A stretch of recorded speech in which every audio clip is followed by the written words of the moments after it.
नमस्कार साथियों, मैं अमर कुमार आप तमाम लोगों का आपके अपने YouTube चैनल MSc पर हार्दिक स्वागत करता हूं। साथियों, आज की क्लास में हम लोग सीखेंगे द्विघात समीकरण के कुछ महत्वपूर्ण प्रश्नों को।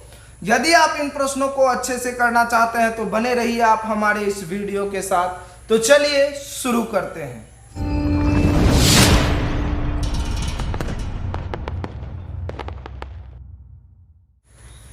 तो साथियों, आइए समझते हैं उदाहरण 6 को, जो NCERT बुक का पेज नंबर 84 से लिया गया है। सवाल इस तरह से है कि अनुच्छेद 4.1 में दिए गए प्रार्थना कक्ष की विमाएं ज्ञात कीजिए। ये जो प्रार्थना कक्ष है उसका विमा निकालना है और इस सवाल अनुच्छेद 4.1 में है। जब हमने अनुच्छेद 4.1 को देखा तो उसमें क्वेश्चन ये निकल के सामने आता है कि एक धर्मार्थ ट्रस्ट 300 वर्ग मीटर क्षेत्रफल का प्रार्थना कक्ष बनाना चाहता है। एक धर्मार्थ ट्रस्ट है, एक ट्रस्ट है, आदमी सबको वहां प्रार्थना करने के लिए 300 वर्ग मीटर यानी 300 मीटर स्क्वायर का क्षेत्रफल उसके पास जगह है और उसका जो है वो प्रार्थना कक्ष बनाना चाहता है, जिसमें वो चाहता है कि प्रार्थना कक्ष ऐसा बने जिसकी लंबाई उसकी चौड़ाई के 2 गुने से 1 मीटर अधिक हो। मान लीजिए कि ये उसके पास जगह है और इसका क्षेत्रफल जो है 300 मीटर स्क्वायर है। अब आप समझिए, ये कह रहा है कि ये जो 300 मीटर स्क्वायर क्षेत्रफल का प्रार्थना कक्ष बनाना चाहता है, एकरा में लंबाई और चौड़ाई का क्या कनेक्शन है। तो देखिए, जिसकी लंबाई इसकी चौड़ाई के 2 गुने से 1 मीटर अधिक है। पहले चौड़ाई मालूम रहेगा तब न लंबाई को 2 गुना करके 1 बढ़ा देंगे। तो मान लेते हैं कि चौड़ाई अगर x होगा तो लंबाई क्या होगा, इसका 2 गुना से 1 अधिक होगा। तो यानी 2 गुना x 2x + 1। तो सवाल क्या कह रहा है कि कक्ष की लंबाई और चौड़ाई क्या होनी चाहिए। ये तो हम मान के चले, एकरे वैल्यू अगर निकालेंगे तो पता चल जाएगा कि 300 मीटर स्क्वायर में कितना लंबाई और कितना चौड़ाई का ये प्रार्थना कक्ष बनेगा। ये लॉकडाउन में एकरे अलावा तो कोई काम है नहीं। चलिए बनाते हैं प्रार्थना कक्ष को। सबसे पहले लिखते हैं माना प्रार्थना कक्ष। ये जो हमारे सामने प्रार्थना कक्ष है, प्रार्थना कक्ष की चौड़ाई, पहले चौड़ाई मान लेते हैं, चौड़ाई बराबर x और लंबाई क्या हो जाएगा, जरा ध्यान दीजिए, सवाल से ही लंबाई को निकालेंगे। बोलता है लंबाई उसकी चौड़ाई के 2 गुने से 1 मीटर अधिक है। चौड़ाई के 2 गुने से 1 अधिक यानी 1 अधिक। तो क्या हो गया, 2 गुना x 2x + 1। अब जरा ध्यान दीजिए, कह रहा है इसका क्षेत्रफल 300 वर्ग मीटर है। क्षेत्रफल कितना दिया है, क्षेत्रफल बराबर दिया है, जरा ये दिया कहाँ गया है, तो प्रश्न में दिया गया है। तो यहाँ लिख लीजिए प्रश्न से। तो क्षेत्रफल कितना दिया गया है, 300 वर्ग मीटर यानी 300 मीटर स्क्वायर। अब इस आकृति को आप देखिए, ये आयत के जैसा नजर आ रहा है। कहने का मतलब हुआ इसका जो क्षेत्रफल होगा वो आयत के क्षेत्रफल के बराबर होगा। तो आयत का क्षेत्रफल बराबर होता है लंबाई गुना चौड़ाई। अब बराबर इधर 300 मीटर स्क्वायर पहले से है। लंबाई देखिए कितना आ रहा है, 2x + 1। यहाँ लिखेंगे 2x + 1 और गुना x का वैल्यू, चौड़ाई का वैल्यू x, तो यहाँ लिखेंगे x बराबर 300। अब जरा इसको गुना लगाइए, 2x स्क्वायर, x से 2x को गुना लगाएंगे 2x स्क्वायर और प्लस 1 को x से गुना लगाएंगे x और बराबर 300। और 300 को जब प्लस में है ई पार आएगा तो माइनस हो जाएगा, तो हो जाएगा 2x स्क्वायर + x - 300 बराबर 0। अब इसको जैसे ही हल करेंगे हमको x का वैल्यू पता चल जाएगा और x का जैसे ही वैल्यू पता चलेगा तो x का मान इस पर बैठा करके इसका भी वैल्यू पता चल जाएगा। और सवाल में यही मांग रहा है लंबाई और चौड़ाई क्या होगा। तो बिना विलंब किए चलिए इसको शुरू करते हैं। तो सबसे पहले इसका गुणनखंड करेंगे। गुणनखंड ऐसा होना चाहिए कि दोनों को गुना करने पर, पहले गुणन, गुना करने पर, उसके बाद उसका खंड, खंड ऐसा होना चाहिए कि घटाने पर 1 बचे। अब गुना करने पर उन दोनों को जब गुना करे तो वो 600 हो जाए। तो इसका अगर यदि गुणनखंड करते हैं तो हो रहा है, जरा इसमें या का चिन्ह लगा दीजिएगा, नहीं तो प्रॉब्लम हो जाएगा। अब देखिए यहाँ पर हम क्या करेंगे, 2x² प्लस, इसको ऐसा तोड़ेंगे कि घटाने पर 1 बचे और गुना करने पर कितना हो जाए, 600। तो यहाँ लिखेंगे 25x, जरा घेर के दीजिए, और माइनस 24x, आई पहले से 300 है, बराबर 0।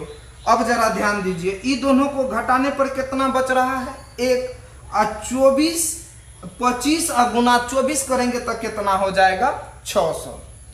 अब आगे बढ़ाते हैं। अब आगे क्या करेंगे, यहाँ पर देखिए प्लस से इसको टकरा लीजिए, 2x² प्लस प्लस, इसके आगे प्लस प्लस प्लस प्लस, और 25x, और प्लस माइनस माइनस 24x, और माइनस 300 बराबर 0। अब जरा सवाल को आगे बढ़ाते हैं। करेंगे क्या कि पहले ये दोनों को देख लेते हैं, फिर आगे बढ़ेंगे। ये दोनों में देखिए क्या क्या कॉमन आ रहा है। तो ये दोनों में कॉमन आ रहा है हमारे सामने x और x। तो यहाँ पर x कॉमन करेंगे, यहाँ लिखेंगे 2x और प्लस x तो पहले से ही बाहर हो गया है, बचा इधर 25। अब इसको हल करके देखिए कितना आ रहा है। तो 2x गुना x, तो 2x², और यहाँ प्लस पहले से है 25 गुना x, 25x, इधर माइनस है। अब जरा देखिए इधर भी इतना ही आना चाहिए, यहाँ 24 है, यहाँ 300 है, ये दोनों 12 के 12 में आ जाता है, 12 से कॉमन कीजिए यहाँ, और यहाँ पर लिखिए 2x। देखिए 12 दूनी 24x, और प्लस माइनस माइनस। अब यहाँ पर हम देंगे प्लस, तब ना प्लस माइनस माइनस, और यहाँ पर लिखना होगा 25, और 25 गुना 12 300 हो जाएगा। ये दोनों मिल गया, ये दोनों मिला तो इधर बराबर 0 दे दीजिए। ये दोनों मिल गया तो इसको एगो लिखिए 2x प्लस 25, और बचा इधर x माइनस 12 बराबर 0। उम्मीद है बात आपको समझ में आ रही होगी। अब ये 0 को एक मर्तबा इसमें साट दीजिए, एक मर्तबा इसमें साट दीजिए, यानी हो रहा है 2x प्लस 25 बराबर 0, और इधर हो रहा है x माइनस 12 बराबर 0। अब हमारे सामने क्या स्थिति उत्पन्न होता है, 2x बराबर प्लस में है, ये पर आया माइनस हुआ, x बराबर माइनस 25/2, और इधर देखते हैं x बराबर है माइनस में है, जन पिता को ही पार कर दीजिए, क्या हो गया, प्लस में। अब देखिए जब माइनस में है तो सत्यानाश कर देगा। अब बचा x बराबर 12, और x माने हैं क्या, देखिए कक्ष की चौड़ाई। तो लिखेंगे अतः कक्ष की चौड़ाई बराबर हो गया x, और x का वैल्यू क्या निकला, ध्यान दीजिए, x का वैल्यू 12 मीटर। ये तो चौड़ाई हुआ। सवाल में बोल रहा है कि लंबाई और चौड़ाई क्या होनी चाहिए। चौड़ाई निकाल दिए तो लंबाई काहे रोएगा, इसको भी निकालिए देते हैं। लंबाई बराबर हो गया, क्या है लंबाई, 2x प्लस 1। तो यहाँ लिखेंगे 2x प्लस 1, 2 गुना x का वैल्यू 12 प्लस 1, और 12 दूनी 24, और प्लस 1, 24 1 25 मीटर। यही हमारा उत्तर हुआ। लंबाई 25 मीटर और चौड़ाई 12 मीटर। ये दोनों को जब गुना करेंगे 25 और 12 को, तो होगा 300 मीटर। उम्मीद है बात आपको समझ में आई होगी। यदि आप इसका एक स्क्रीनशॉट लेना चाहते हैं तो ले लीजिए। बढ़ते हैं हम लोग अगले प्रश्न की ओर।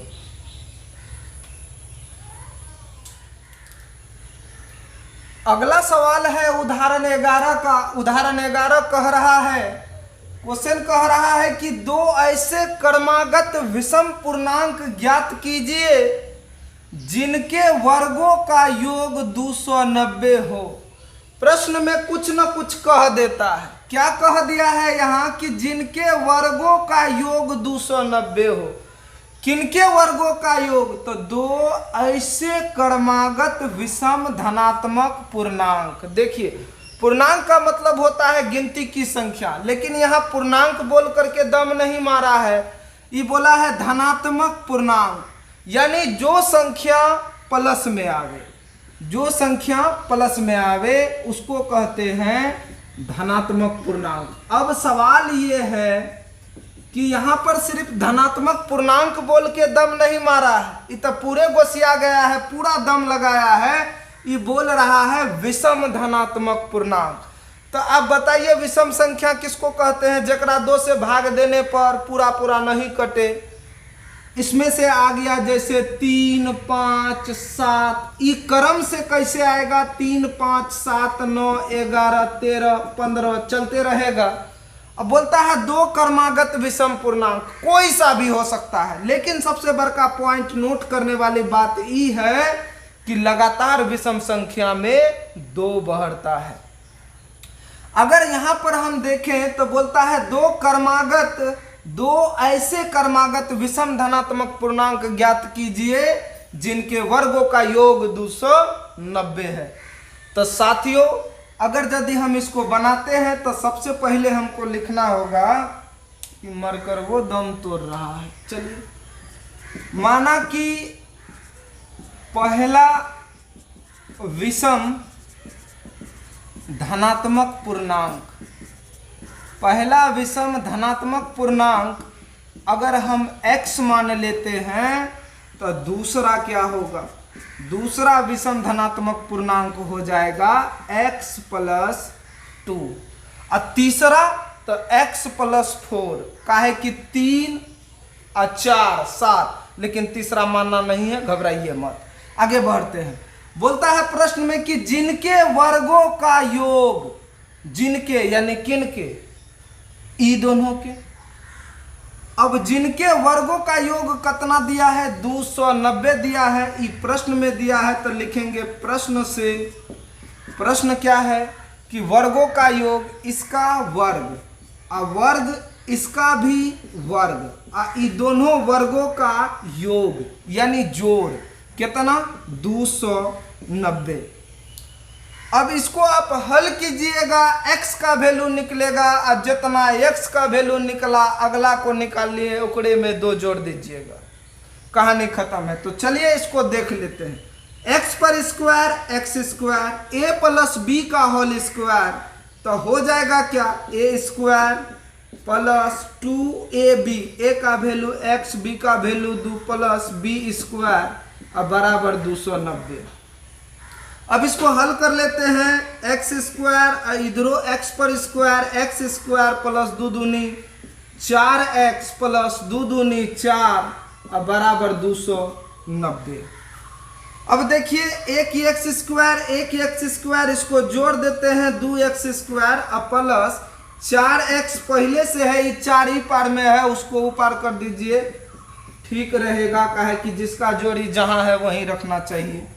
अब देखिए ये दोनों में 2 कॉमन कर लिए, बचा x² + 2x, तो 2 दूनी 4x और इधर घटा लेते हैं 286, गुना में है, ई पर आएगा, भाग हो जाएगा, तो हो गया x² + 2x बराबर 286/2। आगे बढ़ाते हैं, आगे हो जाएगा x² + 2x, इसको अगर कटा देते हैं तो 2 × 1 = 2, 2 × 4 = 8, 2 × 6 143 को उठा करके ही पार कर लीजिए, तो हो गया x² + 2x - 143 अब बराबर 0। अब इस समीकरण को हम द्विघात समीकरण के सूत्र पर या गुणनखंड या पूर्ण वर्ग विधि से हल करके आराम से उत्तर पा सकते हैं।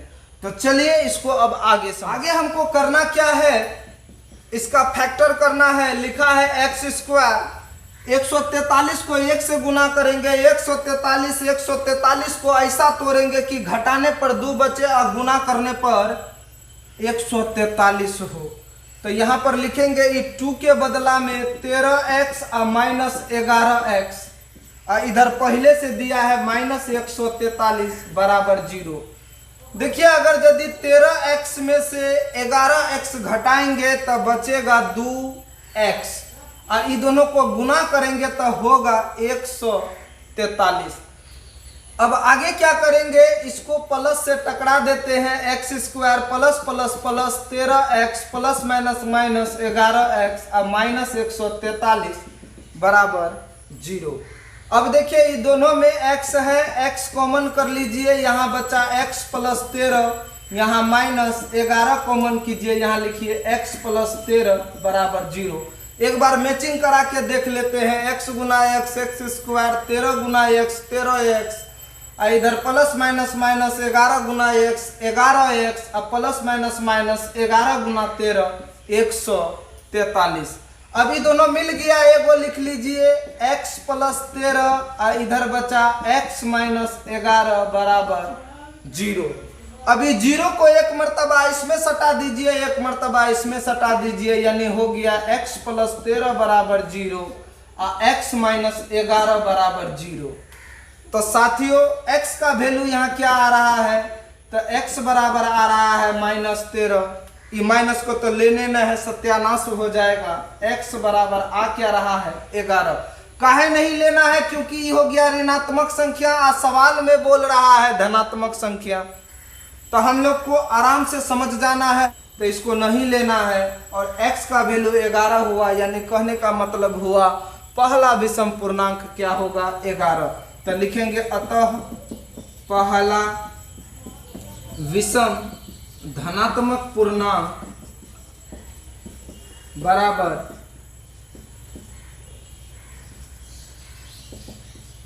पहला विषम धनात्मक पूर्णांक बराबर 11 और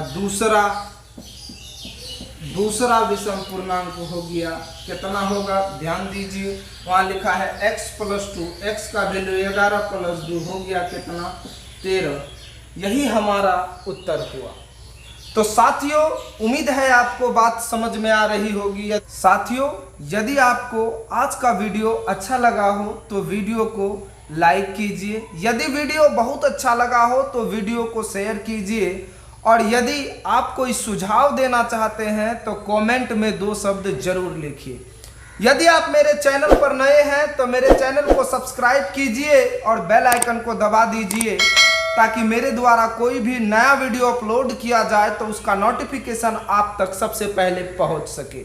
वीडियो पूरा देखने के लिए आपका बहुत बहुत धन्यवाद। मिलते हैं नेक्स्ट वीडियो में।